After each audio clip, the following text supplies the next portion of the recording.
The courthouse in Willow Creek stood like a relic of an older America, its red brick facade and weathered, limestone columns evoking an era when justice was a community affair rather than a bureaucratic performance.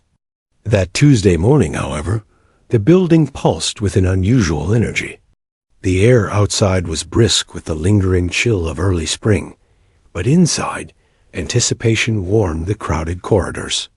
People who normally had no reason to visit the courthouse retirees, curious shop owners, even a group of high school students on an impromptu civics field trip filed through the heavy oak doors to secure a place in the gallery. They had heard whispers about the case all week, and the rumor mill promised a spectacle. The trial itself seemed, on paper, almost mundane. The defendant, 27-year-old Emily Carter, faced charges of resisting arrest and endangering a police animal during a late-night traffic stop. It wasn't the type of crime that usually filled a courtroom to capacity. But Willow Creek was a town where nothing stayed secret for long, and the story had spread with a life of its own. A mother, a young child, and a police canine caught in a confrontation that ended with more questions than answers. By the time the bailiff called the first session to order, every wooden bench in courtroom 2 was filled, the scent of polished floors mixing with the faint aroma of brewed coffee carried in on spectators' coats. Emily sat at the defense table, her posture stiff but not defiant.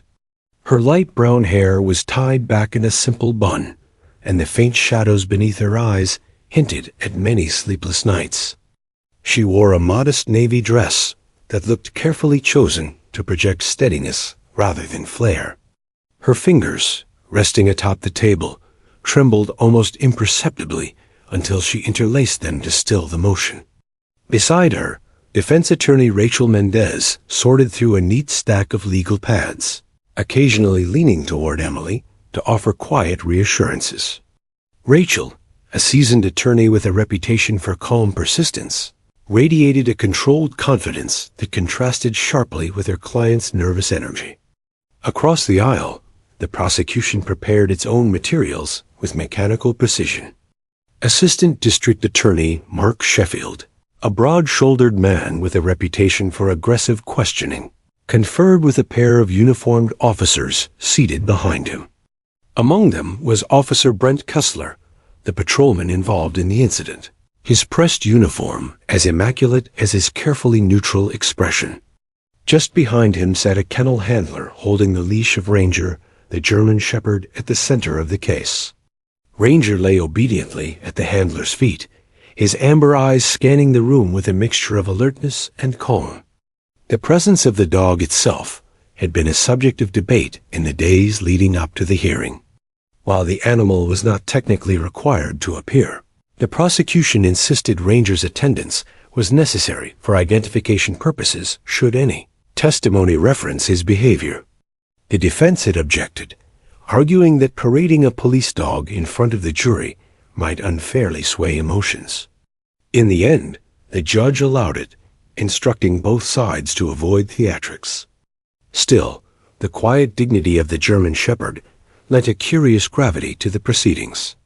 Several spectators leaned forward for a better view, whispering about how calm he seemed for an animal supposedly involved in a late-night scuffle.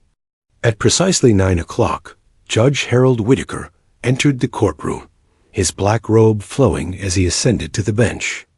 A man in his early 60s with a face creased by years of deliberation, Whitaker carried himself with the unhurried authority of someone who believed that justice, though imperfect, was worth the patience it demanded.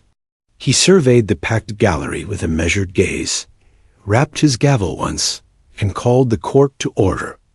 "This is the matter of the state of Indiana versus Emily Carter," he announced, his voice firm, but not unkind. "We will begin with opening statements. I remind everyone present that this is a court of law. Decorum will be maintained at all times." The formalities began, but the undercurrent of tension remained palpable. Sheffield delivered his opening remarks with practiced confidence, portraying the case as a straightforward matter of public safety. According to the prosecution, Officer Kessler had conducted a lawful traffic stop after observing erratic driving late at night. When Emily allegedly failed to comply with instructions, a confrontation ensued. Ranger, trained for such situations, was deployed to assist, during which Emily's actions, Sheffield claimed, endangered both the officer and the canine.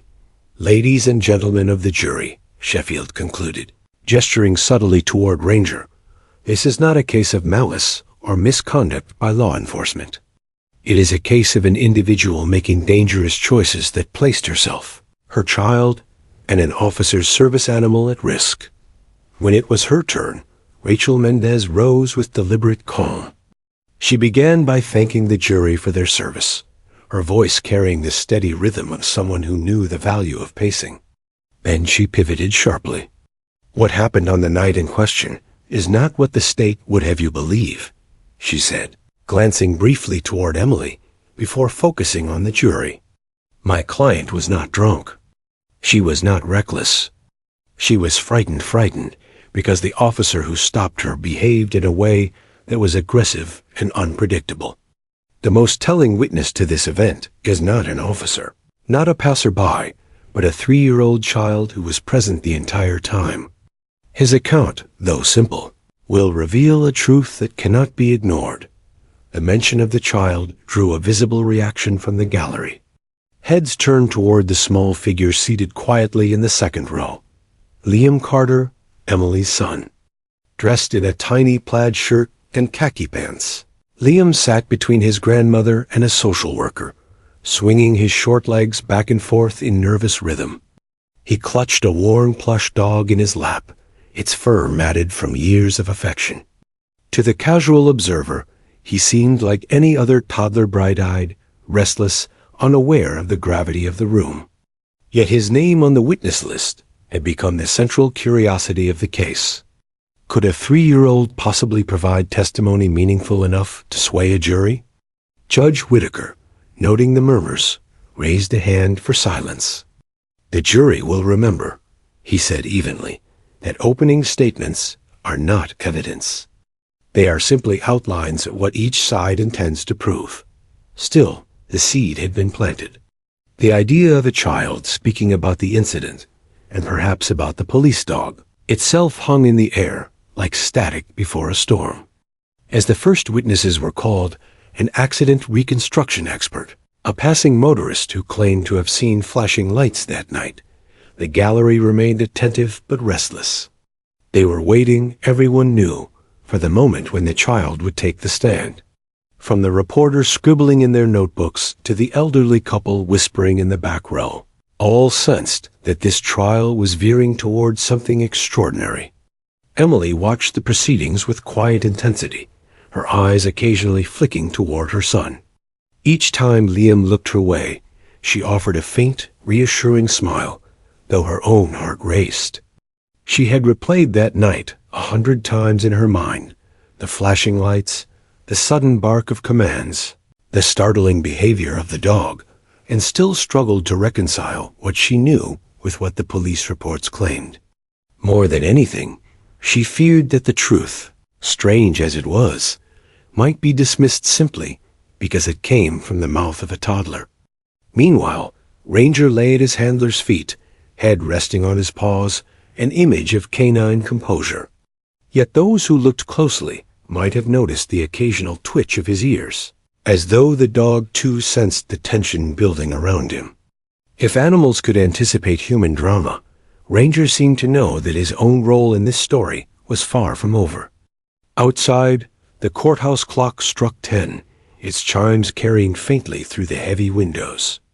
Inside, the trial pressed on, every question and objection inching the room closer to the testimony that would soon capture not just the attention of Willow Creek, but the fascination of anyone who believed that truth sometimes speaks from the most unexpected voices. The morning session dragged on with procedural witnesses, the patrol sergeant who logged the evidence, the night dispatcher who recorded the stop, and a medical technician who examined Emily's bruised wrist after her arrest. Each offered tidy, professional accounts meant to reinforce the prosecution's narrative. Yet as the hours passed, a low hum of expectancy rippled through the packed gallery. Everyone knew the testimony that truly mattered was still to come. By early afternoon, the air inside Courtroom 2 had grown warm and heavy. Spectators shifted in their seats as Judge Whitaker called a brief recess. When the gavel struck again, it was Rachel Mendez who rose first, her charcoal gray suit catching the sharp overhead light. "Your Honor," she said, her voice crisp but steady. The defense calls Liam Carter to the stand. A sudden murmur swept across the room. The name everyone had been waiting for. The boy who, according to the defense, held the key to the entire case. Reporters leaned forward, pens poised. Jurors exchanged uncertain glances. From the second row, Liam Carter blinked wide hazel eyes as his grandmother nudged him gently. He clutched his stuffed dog, a floppy-eared toy named Max, and slid off the bench. At just 3 years old, his legs were short, his steps deliberate and careful as he followed a bailiff toward the witness stand. Emily's breath caught. She clasped her hands together, fighting the maternal urge to rush forward and scoop him up. But Liam walked bravely, his tiny sneakers squeaking faintly against the polished floor. When he reached the chair, the bailiff helped him climb onto a booster seat that raised him to the microphone. Judge Whitaker leaned slightly forward, softening his normally commanding presence. "Hello, Liam," he said warmly. "Do you know what it means to tell the truth?" Liam tilted his head, considering the question. "It means—" "No fibs," he answered, his voice small but clear enough to carry across the room. "That's right," the judge replied with a faint smile. "And will you promise to tell us only things that are true today?" The boy nodded solemnly, gripping Max tighter. Rachel Mendez approached the stand, careful to keep her tone gentle. "Hi, Liam. My name is Rachel. Remember when we practiced talking about what happened the night you and Mommy were in the car?" Liam said, eyes darting briefly to his mother. "Can you tell us where you and Mommy were going that night?" "To Grandma's," he replied, swinging his legs back and forth. "Mommy said we were having pancakes in the morning." A faint smile tugged at Emily's lips. Rachel gave a slight nod. "And what happened when you were in the car?" Liam's brows furrowed.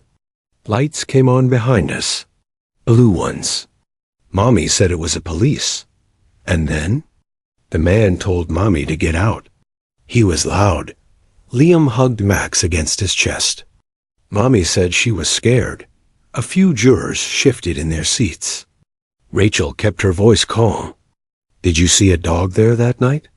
"Yes," Liam said, eyes brightening. "Big puppy. His name is Ranger. Can you tell us what Ranger did?" The boy hesitated, glancing again toward his mother as though checking for permission. Emily offered a faint, encouraging smile. "He talked to me," Liam said finally. The courtroom erupted in a low buzz of whispers. Judge Whitaker rapped his gavel sharply. "Order," he commanded. "Let the witness continue." Rachel crouched slightly to meet Liam's eye level. "What do you mean, sweetheart? How did Ranger talk to you?"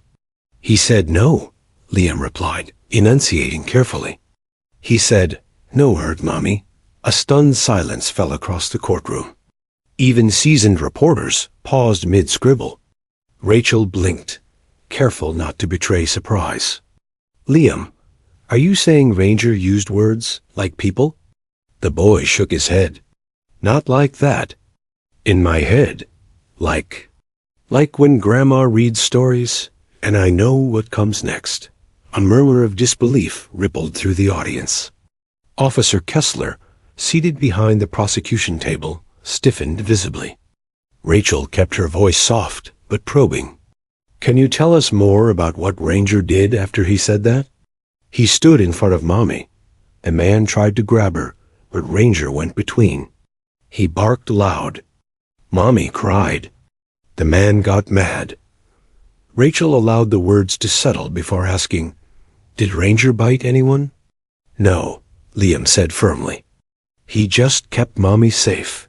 Across the room, Ranger lifted his head at the sound of his name, amber eyes scanning the faces in the gallery. The German shepherd remained perfectly still, but several jurors leaned forward, almost unconsciously drawn to the animal that now seemed more sentinel than evidence. Assistant District Attorney Sheffield was on his feet before Rachel could ask another question. "Objection, Your Honor," he said sharply. "This is speculative and unreliable. The witness is a toddler." Judge Whitaker adjusted his glasses. "Overruled for now. The jury will weigh the credibility of the testimony." Rachel gave a slight nod and turned back to the boy. "Liam, you're doing great. Did anyone tell you what to say today?" "No," Liam replied without hesitation. "I just remember." Rachel smiled gently. "That's all I have for now, Your Honor." The judge nodded toward Sheffield. "Your witness." The prosecutor approached with forced composure. His deep voice softened only slightly. "Hello, Liam. My name is Mr. Sheffield. You've done very well today." Liam regarded him cautiously. "Now, sometimes when we dream, it can feel real. Are you sure you weren't dreaming when you thought Ranger spoke to you?" "No dream," Liam said firmly, gripping Max tighter. "It was real. But dogs can't talk, right?" Sheffield pressed. "Not with mouths," Liam replied, his small voice carrying an unexpected certainty. A faint ripple of laughter swept through the gallery before the judge's gavel restored order. Sheffield cleared his throat, clearly frustrated. No further questions. As the bailiff helped Liam down from the stand, Emily exhaled a shaky breath she hadn't realized she was holding. Her son toddled back to his seat, receiving a quiet squeeze from his grandmother. The courtroom remained hushed, the weight of his testimony lingering like an echo. Judge Whitaker addressed the jury. "Ladies and gentlemen, you will consider the child's testimony in light of his age and ability to perceive events. It is your duty to decide what weight, if any, it carries." But even as the judge issued his careful instructions, the gallery buzzed with muted astonishment. A 3-year-old had calmly described a police dog, acting not as an attacker, but as a protector, and claimed to have received a message from the animal itself. Reporters exchanged quick, incredulous glances. One whispered to another, "If that's rehearsed, it's the best rehearsal I've ever heard." Emily dabbed at the corner of her eyes with a tissue, overwhelmed not only by her son's courage, but by the clarity of his words. She had feared his young mind might muddle the events, that the courtroom would dismiss him as an unreliable child. Instead, he had spoken with the kind of unvarnished certainty that only a toddler could possess. Even Ranger seemed to feel the shift in atmosphere. The German shepherd lifted his head again. Ears twitching at the sound of his name still murmured in the gallery. For a fleeting moment, his gaze met Emily's across the courtroom. There was no growl, no bark, only a steady, almost knowing look that sent a ripple of gooseflesh down her arms. As court adjourned for the day, conversation spilled into the hallway like a sudden flood. Spectators clustered in animated groups, debating whether a child could truly perceive something adults could not. Some dismissed it as childish imagination. Others, including a few jurors who kept their thoughts carefully guarded, felt an inexplicable tug of possibility. Inside the defense table, Rachel Mendez closed her folder with a quiet snap. She leaned toward Emily and spoke in a low, firm voice. "That went better than we could have hoped," she said. "The jury heard something today they won't forget." Emily nodded, eyes fixed on her son, who was now giggling softly as he traced a finger along the seam of his stuffed dog's ear. Against all expectation, it was the smallest witness in the room who had cracked the trial wide open. And somewhere, beneath the measured procedures of law, a deeper question began to take root, one that no statute or courtroom instruction could fully contain. Was it merely the innocence of a child? Or had Ranger, in some way beyond ordinary understanding, truly spoken the truth? The answer, whatever it was, lingered in every whispered conversation as the courthouse doors swung open and the late afternoon sun spilled across the steps of Willow Creek. The next morning dawned gray and windless, as if the town itself were holding its breath.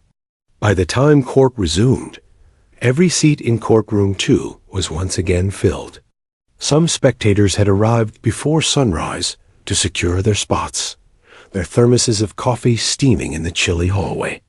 The headline from the local paper, "Toddler claims police dog spoke to him," had drawn not only townspeople, but also a handful of out-of-town reporters eager to witness the spectacle firsthand. Inside, the air felt heavier than the day before. Every creak of the wooden benches seemed amplified, every rustle of paper a tiny thunderclap. Emily Carter sat at the defense table with her hands folded tightly in her lap. Her son's testimony had offered a sliver of hope, but it had also raised questions that no legal strategy could neatly contain. Rachel Mendez, her attorney, leaned toward her client with a quiet word of reassurance, though her own eyes betrayed a flicker of tension. Across the aisle, Assistant District Attorney Mark Sheffield conferred with Officer Kessler in low, urgent tones.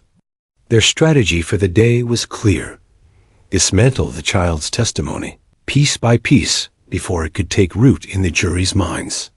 Kessler's jaw tightened as he spoke, his posture rigid beneath the sharp lines of his uniform. Though his face remained carefully neutral, a faint pulse beat visibly at his temple.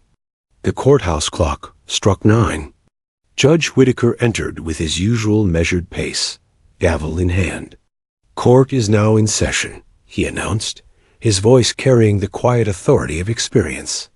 "We will continue with cross-examination and further testimony. I remind all present that this remains a court of law, not a stage for speculation." The first witness of the day was a child psychologist, Dr. Amelia Brenner, called by the prosecution. A calm woman with silver-rimmed glasses and a neatly braided bun, she explained the malleability of young children's memories. "At Liam's age," she said, "imagination and reality often overlap. It is entirely possible for a child to sincerely believe in a perceived message from an animal without any deliberate falsehood." Sheffield seized the point. "So, doctor, when the boy claims the dog spoke to him, could that be a product of suggestion or fantasy?" "It could," Brenner admitted carefully. "Children often anthropomorphize animals. They assign them human traits, including speech, particularly in stressful situations." A few jurors nodded, taking notes. Emily clenched her fists beneath the table, resisting the urge to object with her heart, if not the law. Rachel rose for a brief redirect. "Doctor, is it also true that children, because they lack adult motives, can be startlingly honest about what they feel happened?" Dr. Brenner considered the question. "Yes, a child's account of their emotional experience is often genuine, even if their interpretation of events contains fantasy elements." It was a small victory, but one Rachel knew could resonate. Liam might have misunderstood how Ranger spoke, but not what he sensed. As the psychologist stepped down, the room seemed to tighten like a drawn bowstring. The next witness was called, Officer Brent Kessler himself. A ripple of murmurs swept the gallery as he rose and strode to the stand. Broad-shouldered and immaculately groomed, Kessler carried himself with the confidence of a man accustomed to command. Yet when he raised his right hand to take the oath, a faint tremor flickered in his fingers. Sheffield guided his direct examination with crisp precision. "Officer Kessler, describe the events of March 14th in your own words." Kessler recounted the stop as routine. A vehicle swerving slightly, a cautious approach, a driver who seemed nervous and uncooperative. He spoke of issuing commands, of deploying Ranger for standard protective positioning. His voice remained steady, but those who watched closely saw his gaze flicker each time he mentioned the dog. Did Ranger at any time act outside of his training?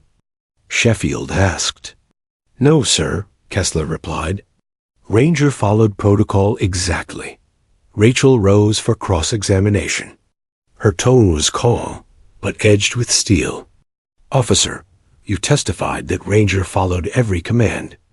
Can you explain why the body camera footage shows Ranger stepping between you and Ms. Carter when you moved to detain her? Kessler's jaw tightened. That's part of his protective instinct. He maintains a safe perimeter. A protective instinct toward whom? Rachel pressed. The handler or the civilian? The handler, Kessler said quickly. Always the handler. Rachel paused, letting the jury absorb the answer. Then why, in that footage, does Ranger face you rather than Ms. Carter? A hush fell. Kessler shifted in his seat. Dogs move quickly. Angles can be misleading. Rachel arched an eyebrow. Misleading enough to make a police canine appear to shield a civilian from its own handler. Before Kessler could answer, Sheffield objected, citing argumentative questioning. Judge Whitaker sustained the objection, but the damage was done. The jurors exchanged sidelong glances, their pens scratching notes with renewed vigor. Through it all, Ranger lay at the foot of his handler in quiet composure. His ears twitched at the sound of his name, but he remained motionless, gaze steady on the room, as if absorbing every syllable. More than one juror stole glances at the dog, perhaps wondering, as Liam had suggested, whose side the animal had truly taken that night. The afternoon wore on with a slow grind of procedure. Objections, exhibits, careful parsing of body cam footage. Yet the tension never fully dissipated. Each time a new clip was played, Ranger stepping forward, Ranger lowering his head, Ranger holding position between officer and civilian, the gallery leaned forward, eyes narrowing in search of a meaning that defied simple training manuals. Emily watched every frame with a heart that thudded painfully against her ribs.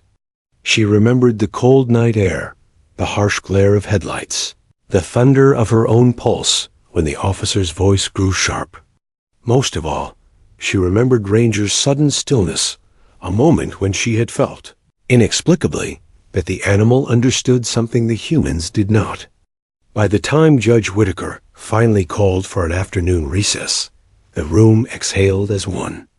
Spectators filed out into the corridor, voices hushed but animated. Reporters exchanged hurried whispers about the footage, about the officer's hesitation, about the eerie calm of the dog who seemed to guard truths beyond human reach. Inside the courtroom, Emily remained seated for a moment longer, staring at the silent figure of Ranger. His amber eyes met hers across the room, steady and unblinking. For a fleeting heartbeat, she felt again the strange certainty of that night, a wordless connection, a promise of protection. Outside, the courthouse clock chimed 4. The trial was far from over, but something had shifted. The crowd no longer came merely to witness a legal proceeding. They came to see a mystery unfold, to watch as a loyal animal and a child's innocent testimony slowly unraveled a story far larger than anyone had dared to imagine.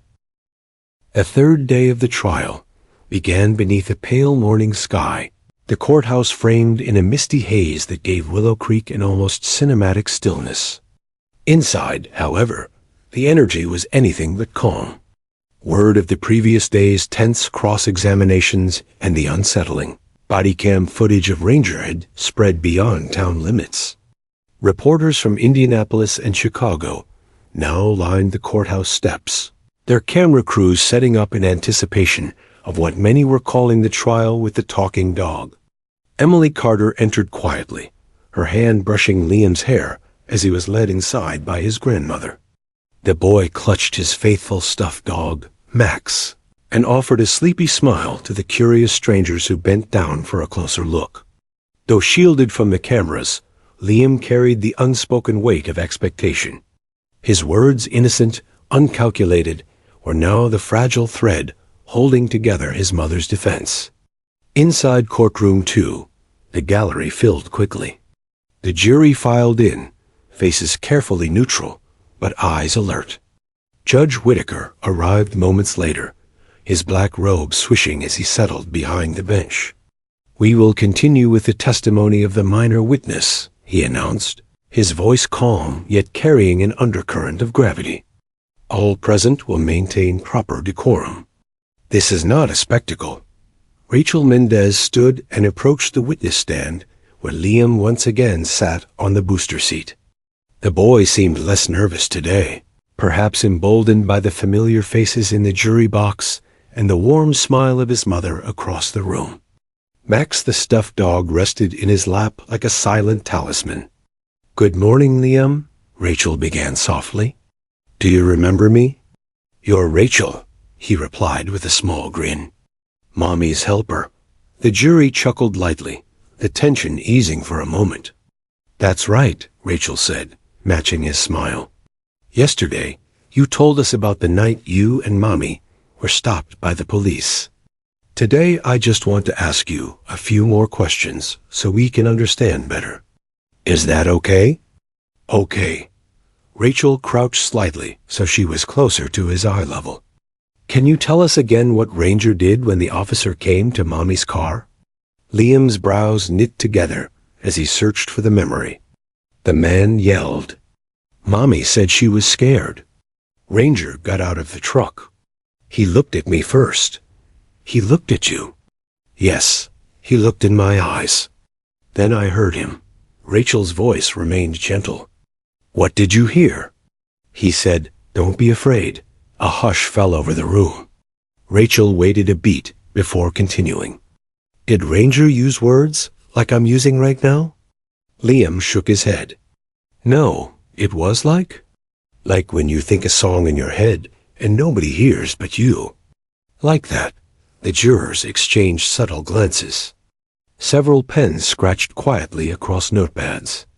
"What happened next?" Rachel asked. "He stood in front of Mommy," Liam said, hugging Max closer. "The man reached for Mommy, but Ranger barked loud. Mommy cried. Ranger said, 'No hurt Mommy.' Did Ranger bite the man?" "No." The boy's answer was firm. "He just stayed there. He was mad, but not bad." Rachel let the words linger in the silence. She knew the child's phrasing simple. Ernest carried a power no adult testimony could match. "Thank you, Liam," she said gently. "You're very brave." As Rachel stepped back, a flicker of something doubt, perhaps even discomfort, crossed the judge's face. He turned toward the prosecutor. "Mr. Sheffield, you may cross-examine." Sheffield rose with measured steps. He forced a small smile as he approached the stand, careful not to appear intimidating. "Good morning, Liam. My name is Mr. Sheffield. You remember me from yesterday, don't you?" "Yes," the boy said softly. "You told us you heard Ranger's voice inside your head. Did anyone tell you to say that before you came to court?" "No." "Not Mommy? Not Rachel?" "No," Liam repeated firmly. "Ranger told me." Sheffield nodded slightly, as though acknowledging the answer while steering toward his next point. "You know how in cartoons animals talk sometimes?" Liam's eyes brightened. "Like in Paw Patrol?" "Yes, exactly like that. Do you think maybe you imagined Ranger talking, the way cartoons make dogs talk?" "No dream," Liam said, shaking his head. "It was real." The prosecutor pressed gently but persistently. "Sometimes when we're scared, we think things that feel real even if they're not. Could it be you were scared and just thought Ranger was talking?" "No," Liam insisted, his small voice carrying surprising conviction. "He talked because he wanted Mommy safe." A few members of the gallery shifted in their seats. Even the judge's gavel did not completely quell the low murmur of reaction. Sheffield exhaled and straightened. "No further questions, Your Honor." As the bailiff helped Liam down from the stand, Emily felt her heart swell with both pride and unease. Her son's testimony was unwavering, but she knew skepticism still hovered in the minds of many. To some, Ranger's voice was nothing more than a child's coping mechanism. To others, it hinted at something far stranger, When court recessed for lunch, the corridors buzzed with heated conversations. Reporters whispered about the uncanny specificity of Liam's statements. A few jurors exchanged subtle glances, their expressions unreadable. Some spectators leaned toward the extraordinary, speculating that animals might indeed sense human intent in ways science could not yet explain. Others scoffed quietly, dismissing the child's account as the product of imagination. Back inside the defense conference room, Rachel knelt beside Liam, offering a reassuring smile. "You did so well," she said softly. "You were very brave." Liam looked down at his stuffed dog and traced a finger along its worn ear. "Did I help, Mommy?" he asked. Rachel's eyes softened. "You helped a lot." Emily knelt beside them, pulling her son into a tight embrace. "You were perfect," she whispered, her voice trembling with emotion. Just perfect. In the main courtroom, Ranger remained a silent presence. The German shepherd sat calmly at the feet of his handler, but his amber eyes tracked every movement, every voice. To those who dared meet his gaze, there was an unsettling sense of awareness, something beyond mere animal instinct. As the afternoon session approached, the jury filed back into their box, their faces betraying nothing of their private thoughts. Judge Whitaker resumed his place and cleared his throat, the sound sharp against the wooden panels. "We will proceed with the next witness," he announced, though the weight of Liam's innocent words still hung over the room like a suspended breath. For all the legal maneuvering, all the careful strategies of prosecution and defense, it was the quiet testimony of a 3-year-old that continued to echo in the minds of everyone present. Whether fantasy or truth, his account had pierced the armor of skepticism, leaving behind a single, haunting question. Had a police dog truly spoken, or had a child simply revealed a kind of truth that defied the limits of adult understanding? By the 4th day of the trial, the courthouse felt less like a government building and more like the eye of a gathering storm. Reporters crowded the steps before dawn, their breath forming clouds in the chilly morning air. Satellite vans lined the curb. Locals stood in small clusters, exchanging theories and half-heard rumors. Inside, the low hum of speculation filled the corridors like static. Everyone wanted to know what would come next after the toddler's eerie testimony. Emily Carter arrived flanked by her attorney, Rachel Mendez, and a pair of deputies for security. She kept her head low, aware of the cameras that flashed like lightning. Though she tried to appear composed, her heart thudded with a mix of hope and dread. Liam's words, innocent yet astonishing, had already shifted the atmosphere of the trial. Now the defense was set to unveil evidence that might confirm what the child had described. When the gavel finally struck and the court came to order, the gallery fell into a tense silence. Judge Whitaker looked particularly grave as he addressed the room. "Today," he said, "we will review additional exhibits related to the incident in question. I remind the jury to consider only the evidence presented, not outside commentary or speculation." Rachel rose smoothly. "Your Honor, the defense would like to present new footage recovered from Officer Kessler's body camera, as well as audio from a secondary dash camera belonging to a nearby patrol vehicle." A ripple of murmurs swept across the room. Sheffield, the prosecutor, shot to his feet. "Objection, Your Honor. This evidence was not previously disclosed." Rachel remained calm. "The footage was obtained last night through a supplemental records request. The state has been provided a copy." Judge Whitaker adjusted his glasses, considering. After a long pause, he nodded. "Overruled. The evidence will be admitted." The lights dimmed slightly as a large monitor flickered to life. The screen showed the familiar grainy perspective of a body camera, time-stamped with the night of the stop. The audience watched as headlights flooded the dark rural road. Officer Kessler's voice cut through the static. "Driver, step out of the vehicle." The camera captured Emily's cautious movements, her voice trembling as she asked why she had been stopped. Then came the sharp bark of a command, and the sudden appearance of Ranger, bounding from the patrol SUV. His sleek form moved with trained precision. But then, something unexpected. Instead of circling the suspect or positioning to protect his handler, Ranger stopped directly in front of Emily and Liam's car door. He lowered his head, his body angled not toward Emily, but toward Kessler. The dog's tail stiffened, his ears locked forward. A collective gasp echoed through the courtroom. "Pause the video," Rachel instructed. The frame froze on the unmistakable image. Ranger, a certified K-9 trained to assist in arrests, standing squarely between the officer and the civilian, his handler behind him, his eyes fixed forward. Rachel turned to the jury. "Ladies and gentlemen, Ranger's training is clear. He is conditioned to protect his handler. Yet here, you see him adopting a stance of defense against his handler. Not against my client." The bailiff resumed playback.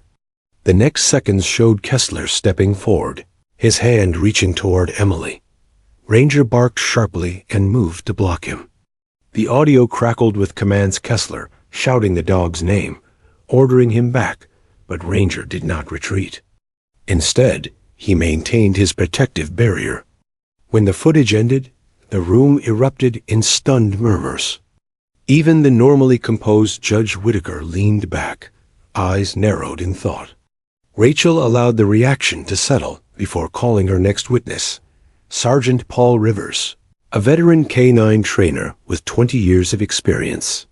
"Sergeant Rivers," Rachel began, "based on your expertise, is it common for a police dog to stand between its handler and a civilian?" "No," Rivers said firmly. "These dogs are trained to protect the handler at all costs. What Ranger did is extremely unusual. In my professional opinion, the dog perceived some kind of threat, possibly from the handler himself." Sheffield leapt to his feet. "Objection. Speculation." The judge considered, then allowed the testimony with a cautionary note to the jury. Rachel continued, "Could a dog like Ranger sense aggression from his handler and act to prevent harm?" "Yes," Rivers replied without hesitation. "These animals are highly attuned to body language, tone, and intent. If Ranger believed someone was about to be hurt, he might act to defuse the situation, even if that meant stepping out of protocol."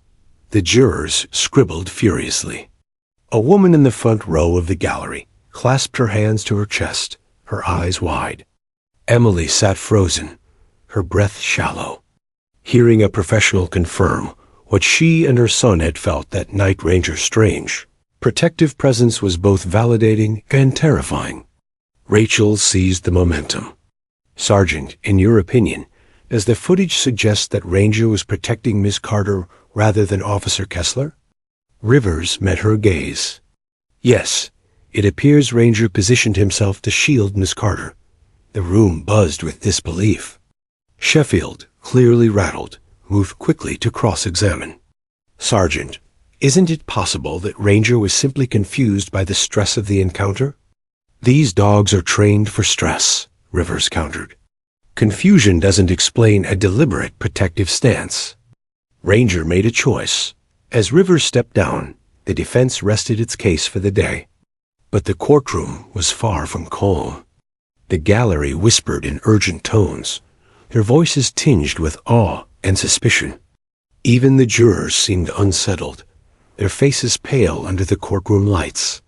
Judge Whitaker rapped his gavel sharply. "Order. This court will not tolerate disruption." But his own voice carried a hint of wonder. In the quiet that followed, Emily glanced toward Ranger. The dog sat beside his handler, perfectly still, his amber eyes fixed forward. For a moment, their gazes met, and Emily felt the same unexplainable connection she'd sensed that night on the roadside, a silent understanding that transcended words. Across the aisle, Officer Kessler sat rigid, his jaw clenched. Though he had testified confidently the day before, the footage now stood as an unflinching contradiction. He avoided the dog's gaze, staring instead at the polished floor.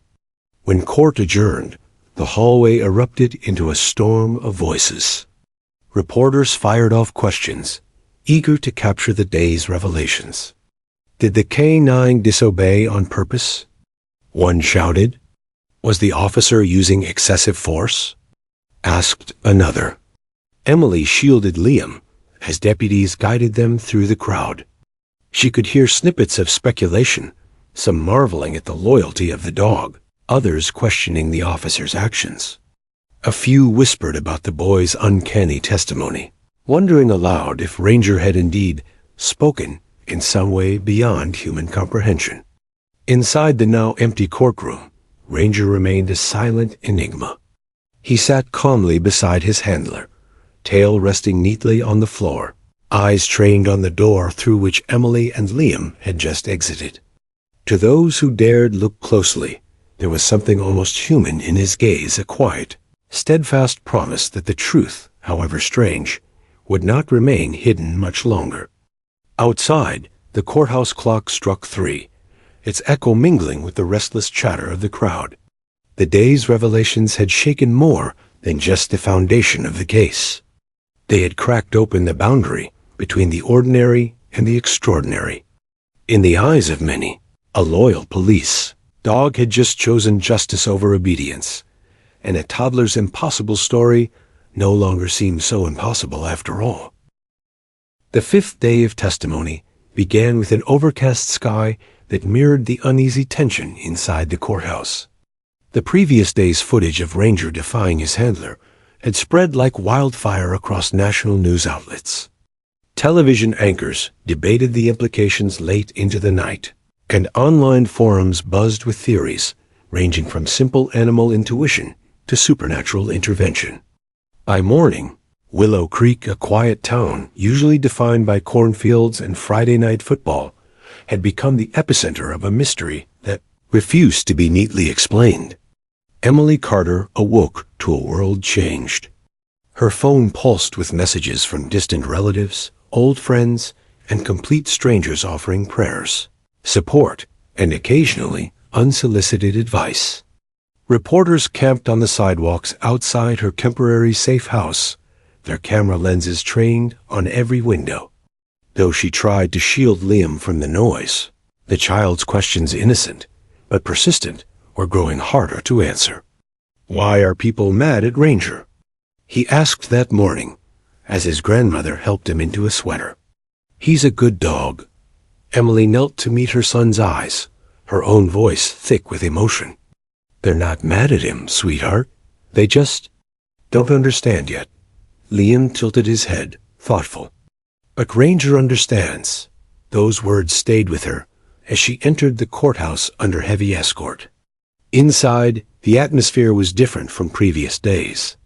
The jurors filed in silently, their expressions tight, almost wary.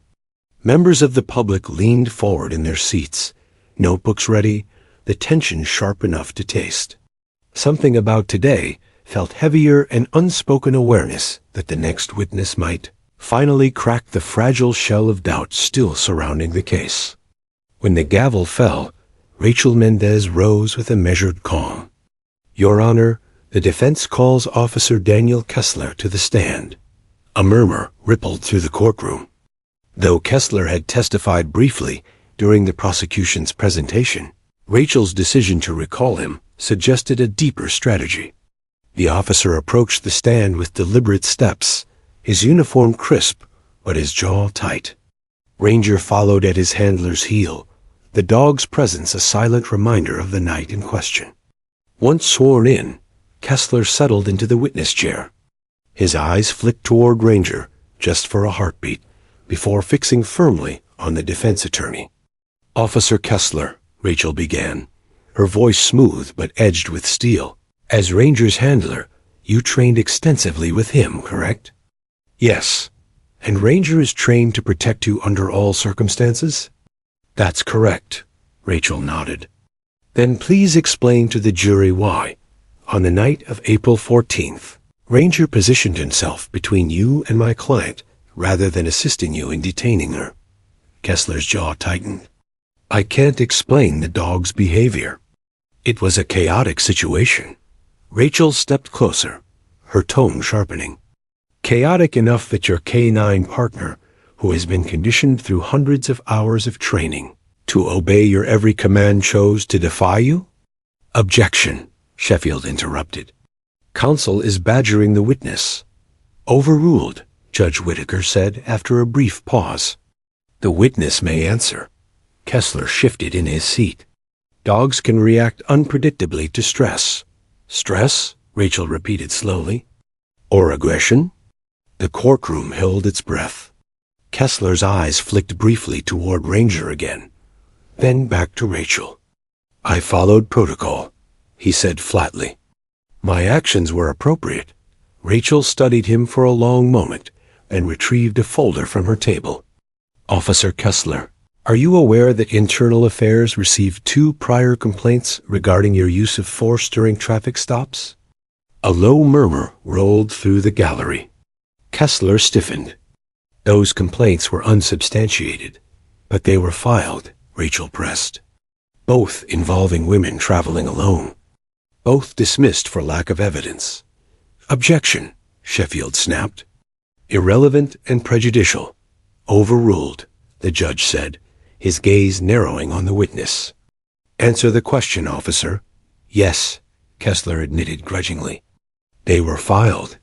Rachel stepped closer to the jury. Ladies and gentlemen, Ranger's actions that night were not random. They were a response. A dog cannot fabricate fear. He cannot invent intent. He can only react to what is present. She turned back to the officer. Did Ranger ever disobey you before April 14th? No, Kessler said after a long pause. Never. The weight of that single word settled over the room like a heavy blanket. Rachel allowed the silence to stretch before delivering her final question. Then why, Officer Kessler? Did he choose that night of all nights to defy his training? Kessler's throat worked, but no answer came. The judge finally intervened, excusing the witness. Kessler stepped down stiffly, avoiding the eyes of both jury and dog. Ranger, however, never looked away. His amber gaze followed his handler with a quiet intensity that made more than one juror shift in their seat. When the recess was called, the courtroom erupted into low, urgent conversation. Some spectators leaned toward the supernatural, whispering about the possibility that Ranger sensed evil or wrongdoing. Others remained firmly skeptical, insisting the dog's behavior was nothing more than an animal's instinct to protect the vulnerable. Rachel and Emily retreated to the defense conference room, where the air smelled faintly of coffee and paper. Emily sat heavily in a chair, her hands trembling. You think the jury believed him? She asked in a hushed voice. Rachel exhaled slowly. They don't have to believe him. They just have to believe the dog. Meanwhile, in the hallway outside, reporters swarmed like bees. Cameras flashed as Sergeant Paul Rivers, yesterday's K-9 expert, fielded shouted questions. Could Ranger have sensed the officer's aggression? One reporter demanded. Rivers hesitated before replying. I can't speak to motive. But a dog's instincts are rarely wrong. Back in the courtroom, Ranger remained the silent center of attention. During the break, he lay calmly at the foot of the witness stand, head resting on his paws, eyes half closed as if conserving energy for a task only he understood. A child in the gallery whispered to her mother, He looks like he's guarding someone. And more than a few jurors subtly turned to see for themselves. As court resumed, Rachel called her final witness of the day, Dr. Lila Chun, a behavioral neurologist specializing in human-animal communication. Dr. Chun explained how dogs can detect micro-expressions, heart rate changes, and chemical signals of fear or aggression far beyond human capacity. Dogs like Ranger, she testified, are capable of detecting emotional states we can't consciously perceive. It's not supernatural, it's biology. What may seem like speaking to a child could simply be the dog's emotional signals, translated through a young mind's imagination. Sheffield seized on the explanation, attempting to reframe Liam's account as childish fantasy. But Rachel countered during redirect, highlighting that biological instinct only strengthened the defense's case. Ranger knew something was wrong. By the end of the day, the jury's faces betrayed their inner conflict. Logic tugged at one side, urging skepticism. Yet the quiet power of the dog's defiance, coupled with the boy's unwavering testimony, pulled at something deeper. As the judge adjourned for the evening, Emily glanced once more at Ranger. The dog raised his head, meeting her gaze with an intensity that sent a shiver down her spine. It was as if he was telling her, without words, that the truth was no longer hidden in shadows. Outside, the sky finally broke, releasing a cold drizzle over the courthouse steps. Reporters scrambled for umbrellas, but inside the courtroom, the storm had already arrived. The line between instinct and intention, between animal and something more, was growing thinner by the hour, and the jurors were now standing on that razor's edge. The morning of the sixth day unfolded beneath a restless sky, gray clouds churning like the thoughts of those who filled the courthouse. By now, the trial of State v. Carter had captured national attention.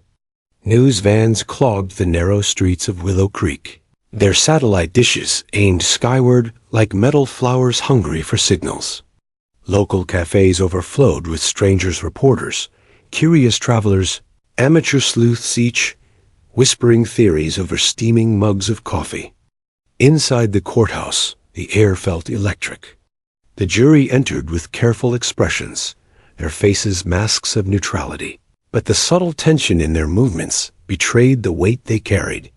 They had spent the night absorbing the revelations of Sergeant Rivers, Dr. Chun, and most damning of all the body cam footage, showing Ranger shielding Emily Carter from his own handler. Emily sat at the defense table, her heart pounding in rhythm with the ticking clock on the far wall. Across from her, Officer Daniel Kessler maintained a rigid posture, eyes forward, his jaw locked as though clenching more than just his teeth. Between them, silent and steady as always, sat Ranger. Though leashed beside a deputy, the dog's presence filled the room with a quiet authority no human could match. Judge Whitaker called the court to order, his gavel's sharp crack silencing the gallery. The defense may present its final evidence before closing arguments, he announced.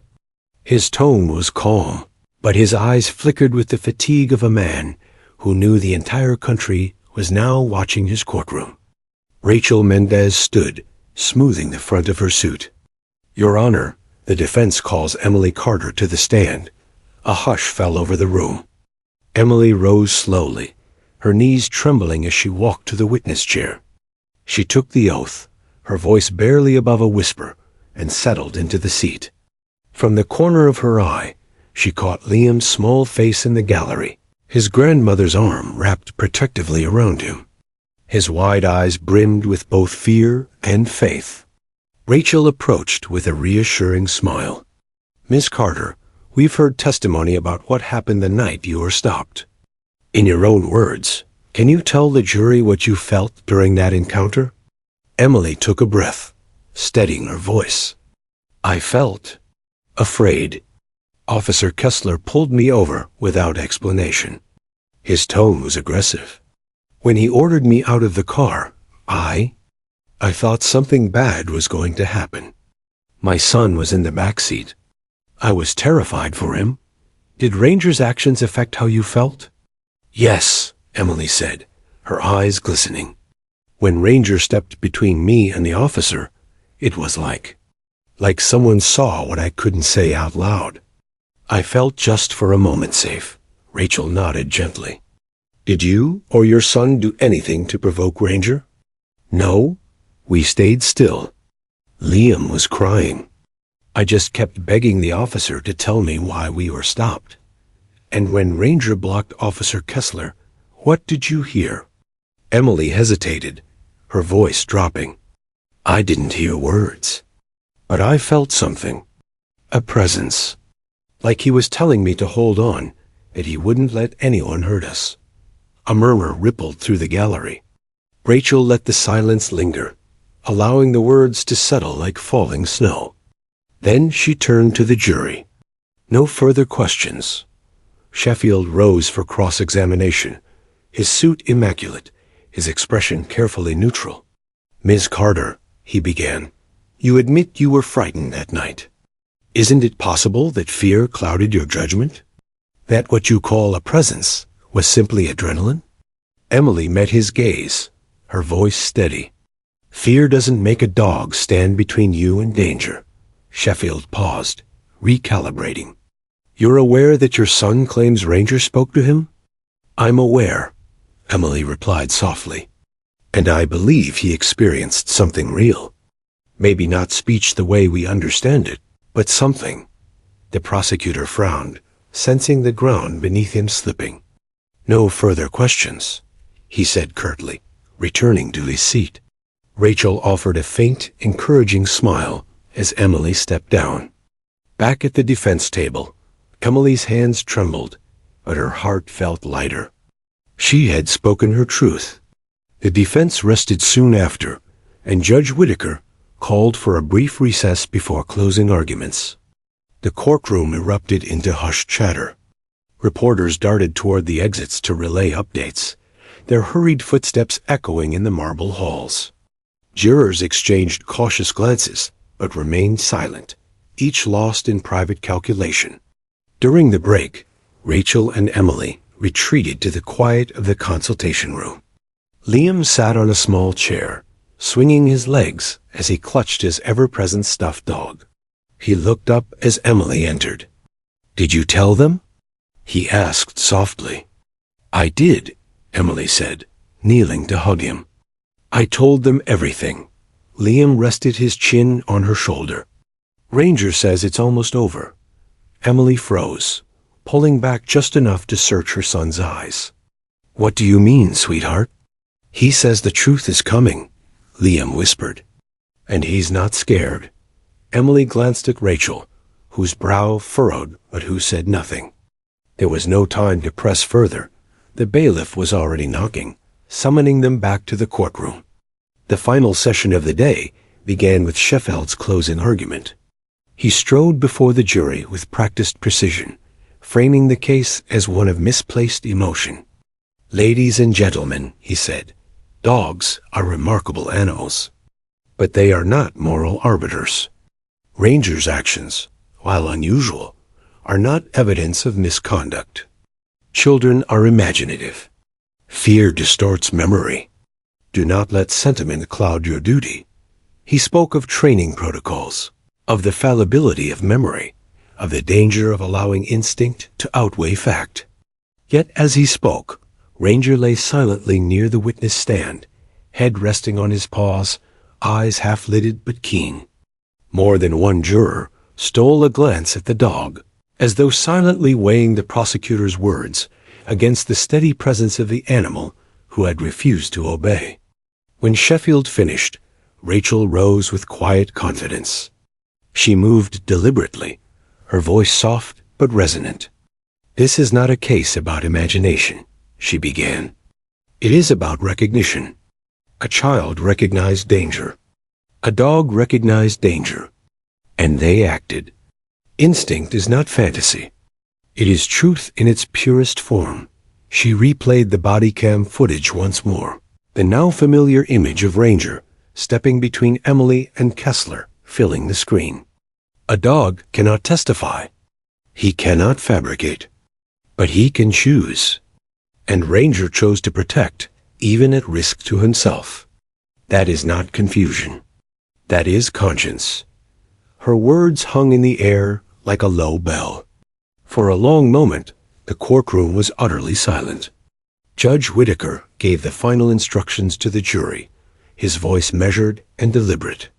"You must decide based solely on the evidence presented," he said. "Your verdict must be unanimous and beyond a reasonable doubt." The jurors filed out, their faces pale with the gravity of the task. The heavy door closed behind them with a resonant thud, leaving the courtroom in a tense stillness. Emily exhaled shakily, gripping the edge of the defense table. Rachel placed a reassuring hand over hers. Across the aisle, Kessler sat motionless, a faint sheen of sweat on his forehead. Ranger remained at ease, tail curled neatly, his amber eyes calm and unblinking. Hours passed. The gallery emptied and refilled as people went in search of food or air, but Emily barely moved. Liam dozed in his grandmother's lap, his small fingers clutching Max the stuffed dog. Through it all, Ranger never stirred. Finally, as evening shadows lengthened across the polished floor, the bailiff appeared at the door. "The jury has reached a verdict," he announced. The words rippled through the room like a sudden wind. Emily's heart leapt and plummeted all at once. Around her, reporters scrambled for position. Pens ready, cameras humming. As the jurors began to file back into their seats, the entire courtroom seemed to hold its breath. In the hushed silence, Liam stirred and whispered a single sentence that made Emily's skin prickle. "Ranger says the truth is here." Every head turned instinctively toward the dog. Ranger lifted his head at that precise moment, amber eyes gleaming in the fading light, as though he, too, understood that the next few minutes would change everything. The jury's return felt like a slow-motion sequence that no one in the courtroom could escape. 12 men and women filed back into their seats, their faces pale and deliberate, each step echoing against the oak-paneled walls. Outside, the early evening sky pressed dark and heavy against the courthouse windows, a storm of cold rain gathering as if nature itself waited to hear the decision. Emily Carter sat rigid at the defense table, fingers intertwined so tightly her knuckles blanched. Beside her, Rachel Mendez maintained a composed expression, though her eyes betrayed a flicker of anxious anticipation. Across the aisle, Officer Daniel Kessler sat with military stillness, shoulders squared and eyes locked forward. Between them, silent and regal, Ranger lay on the polished floor, his amber eyes half-closed but keenly aware. Even in stillness, the dog exuded a quiet command that neither side could ignore. Judge Whitaker adjusted his glasses and addressed the jurors. "Members of the jury," he said, voice carrying across the hushed chamber, "have you reached a unanimous verdict?" A woman in the front row foreperson of the jury stood. "We have, Your Honor. Please hand the verdict to the bailiff." The room seemed to hold its collective breath as the folded paper traveled from juror to bailiff to judge. Whitaker opened the document with a slow, deliberate motion, his eyes scanning the words before handing it back. "Will the defendant please rise?" Emily stood, her legs trembling, her heart a relentless drumbeat in her chest. "In the matter of State v. Carter, on the charge of obstruction of justice," the foreperson began, "we find the defendant not guilty." A rush of sound filled the courtroom. Gasps, sighs, muffled cries. Emily's knees nearly buckled as relief washed over her. Rachel placed a steadying hand on her back, whispering, "It's over. You're free." But the foreperson wasn't finished. "On the charge of resisting arrest, we find the defendant not guilty." Another wave of murmurs swept through the gallery. Emily's eyes flooded with tears. She turned instinctively toward Liam, who sat in the front row clutching his grandmother's hand. The boy beamed, his face glowing with unfiltered joy. "Thank you," Emily whispered to the jurors, though her voice was barely audible. Judge Whitaker struck his gavel, calling for order.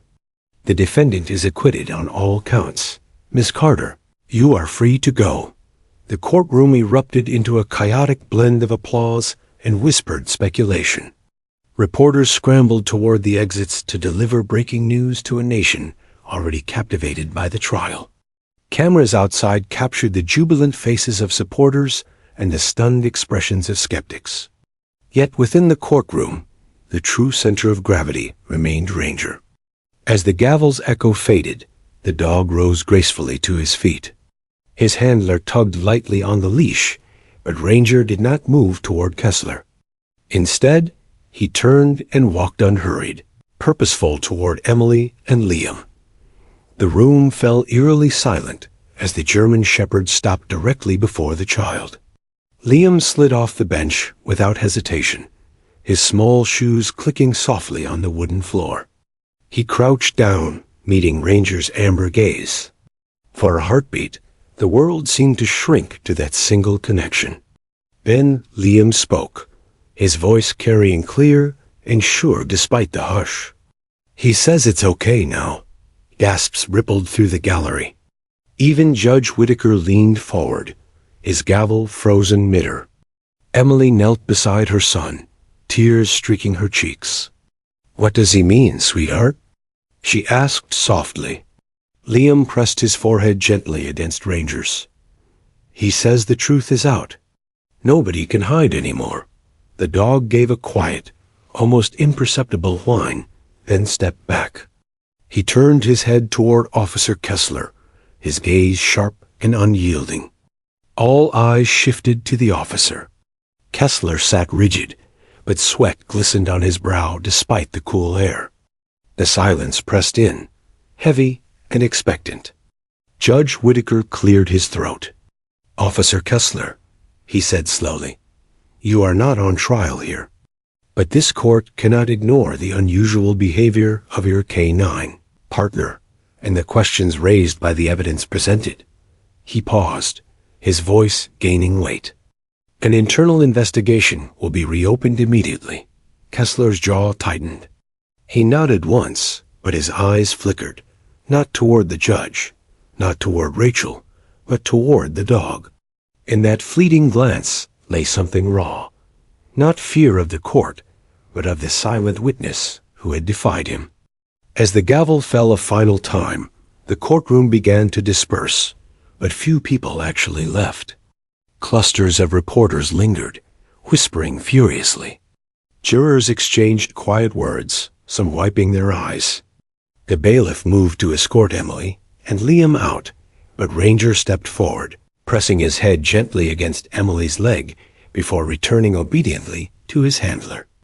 Outside, the courthouse steps were a storm of flashing cameras and shouted questions. Microphones thrust forward like weapons of curiosity. "Ms. Carter, how do you feel about the verdict? Do you believe Ranger was protecting you? Did your son really communicate with the dog?" Emily held Liam close, her voice steady despite the chaos. "All I can say is that Ranger knew the truth before any of us." "And my son?" My son listened. The crowd surged with fresh questions, but Emily moved forward, shielding Liam from the fray. Behind them, Ranger stood beside his handler at the top of the courthouse steps. For a moment, he turned his head toward the departing mother and child. Their eyes met once more, an unspoken acknowledgement, a final message that required no words. Then, as the storm of cameras intensified, Ranger lifted his gaze to the darkening sky and gave a single, low bark. It was not loud, yet it cut through the clamor like a bell. Conversations faltered. Reporters froze mid-question. Even the restless crowd fell silent for a heartbeat. Liam looked back over Emily's shoulder and smiled. "He says goodbye," the boy murmured, though no one else heard the soft certainty in his voice. The rain began to fall in earnest then, soft and cold, blurring the bright lights of the media frenzy into streaks of silver. Emily tightened her hold on her son and walked into the gathering night, the sound of the single bark echoing in her mind, a sound that was neither warning nor command, but something far older and deeper. Behind them, Ranger remained a quiet sentinel on the courthouse steps, amber eyes reflecting the wet glow of streetlights. Whether hero, witness, or something beyond human understanding, he had fulfilled his purpose. The truth, once hidden, now belonged to the world. And though no one could say with certainty whether a dog had truly spoken, every person who left that courthouse carried the same lingering thought. Sometimes, the clearest voice is the one that never utters a single word.